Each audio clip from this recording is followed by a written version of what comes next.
Hi everyone, welcome to my YouTube channel. ಇವತ್ತು ನಾನು ಅಕ್ಕಿ ರೊಟ್ಟಿ ಮತ್ತು ಕಾಯಿ ಚಟ್ನಿ ಮಾಡೋದು ಹೇಗೆ ಅಂತ ತೋರಿಸ್ತಾ ಇದ್ದೀನಿ. ಈ ವಿಡಿಯೋ ಯಾರೆಲ್ಲ ನೋಡ್ತಾ ಇದ್ದೀರಾ ಇನ್ನೂ ಸಬ್ಸ್ಕ್ರೈಬ್ ಆಗಿಲ್ಲ ಅಂದರೆ ಪ್ಲೀಸ್ ಸಬ್ಸ್ಕ್ರೈಬ್ ಆಗಿ. ಈ ವಿಡಿಯೋ ಇಷ್ಟ ಆದಲ್ಲಿ ಲೈಕ್ ಮತ್ತು ಶೇರ್ ಮಾಡಿ. ಇವಾಗ ನಾನು ಇಲ್ಲಿ 3-4 ಈರುಳ್ಳಿ ಸಣ್ಣ ಸಣ್ಣ ಕಟ್ ಮಾಡಿ ಇಟ್ಕೊಂಡಿದ್ದೀನಿ. ಸಣ್ಣ ಈರುಳ್ಳಿನ, ಸ್ವಲ್ಪ ಕೊತ್ತಂಬರಿ ಸೊಪ್ಪು, ಶುಂಠಿ ತುರಿದು ಇಟ್ಕೊಂಡಿದ್ದೀನಿ, 2 ಹಸಿಮೆಣಸಿನಕಾಯಿನ ಸಣ್ಣ ಕಟ್ ಮಾಡಿ ಇಟ್ಕೊಂಡಿದ್ದೀನಿ, ಸ್ವಲ್ಪ ಒಂದು ಕ್ಯಾರೆಟ್ ತುರಿ, ಸ್ವಲ್ಪ ಕೊತ್ತಂಬರಿ ಸೊಪ್ಪು ತೊಗೊಂಡಿದ್ದೀನಿ. ಮತ್ತು ಬಿಸಿನೀರನ್ನ ನಾನು ಚೆನ್ನಾಗಿ ಕಾಯಿಸಿ ಇಟ್ಕೊಂಡಿದ್ದೀನಿ. ತಣ್ಣೀರು ಬೇಕು ಅಂದರೂ ಹಾಕ್ಕೋಬೋದು. ನಾನಿಲ್ಲಿ 1-2 ಕಪ್ ಅಕ್ಕಿ ಹಿಟ್ಟು ತೊಗೊಂಡಿದ್ದೀನಿ. ಅದಕ್ಕೆ ಕರಿಬೇವಿನ ಸೊಪ್ಪು ಸಣ್ಣ ಸಣ್ಣ ಕಟ್ ಮಾಡಿ ಇಟ್ಕೊಂಡಿದ್ದು, ಶುಂಠಿ ತುರಿ, ಸಣ್ಣ ಕಟ್ ಮಾಡ್ಕೊಂಡಿರೋಂಥ ಹಸಿಮೆಣಸಿನ್ಕಾಯಿ ಮತ್ತು ಕ್ಯಾರೆಟು, ಕೊತ್ತಂಬರಿ ಸೊಪ್ಪು ಹಾಕ್ಕೊಂಡು ಈಗ ಈರುಳ್ಳಿನೂ ಹಾಕ್ಕೊತಾ ಇದ್ದೀನಿ.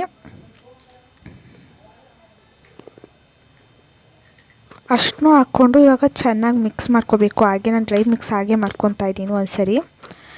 ಮತ್ತು ರುಚಿಗೆ ತಕ್ಕಷ್ಟು ಉಪ್ಪು. ಈಗ ನಾನು ಕಾಯಿಸಿಟ್ಕೊಂಡಿದ್ದು ನೀರು ಹಾಕ್ಕೊತಾ ಇದ್ದೀನಿ. ನೀವು ಬೇಕು ಅಂದರೆ ತಣ್ಣೀರು ಹಾಕ್ಕೋಬೋದು. ನಾನಿಲ್ಲಿ ಸ್ವಲ್ಪ ಸಾಫ್ಟ್ನೆಸ್ ಬರಲಿ ಅಂತ ಬಿಸಿ ಮಾಡಿ ಇಟ್ಕೊಂಡು ಹಾಕ್ಕೊತಾ ಇದ್ದೀನಿ. ಈ ಥರ ಇಟ್ಟು ಬರಬೇಕು. ತವನ ಒಲೆ ಮೇಲೆ ಇಟ್ಟು ಕಾಯ್ದ ನಂತರ ಅದಕ್ಕೆ ಸ್ವಲ್ಪ ಎಣ್ಣೆ ಹಾಕ್ಕೊಂಡು ಒಂಚೂರು ಎತ್ಕೊಂಡು ಅದಕ್ಕೆ ಹಾಕ್ಕೊಂಡು ತಟ್ಕೊತಾ ಇದ್ದೀವಿ.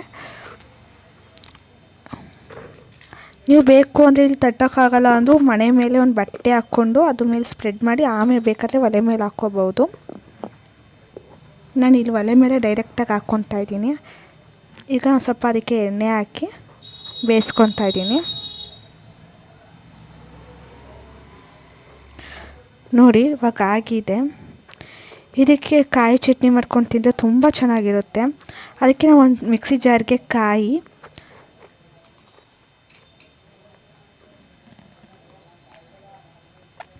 ಸಣ್ಣ ಕಟ್ ಮಾಡ್ಕೊಂಡಿರುವಂತಹ ಕಾಯಿ, ಮತ್ತು 1-2 ಹಸಿಮೆಣಸಿನ್ಕಾಯಿ, ಬೆಳ್ಳುಳ್ಳಿ 2 ಎಸಳು, ಒಂಚೂರು ಶುಂಠಿ, 2 ಕರಿಬೇವೆಲೆ, ಸ್ವಲ್ಪ ಕೊತ್ತಂಬರಿ ಸೊಪ್ಪು ಮತ್ತು ರುಚಿಗೆ ತಕ್ಕಷ್ಟು ಉಪ್ಪು ಹಾಕ್ಕೊಂಡು ಚೂರು ನೀರು ಹಾಕ್ಕೊಂಡು ಗ್ರೈಂಡ್ ಮಾಡ್ಕೊತಾ ಇದ್ದೀನಿ. Thank you for watching.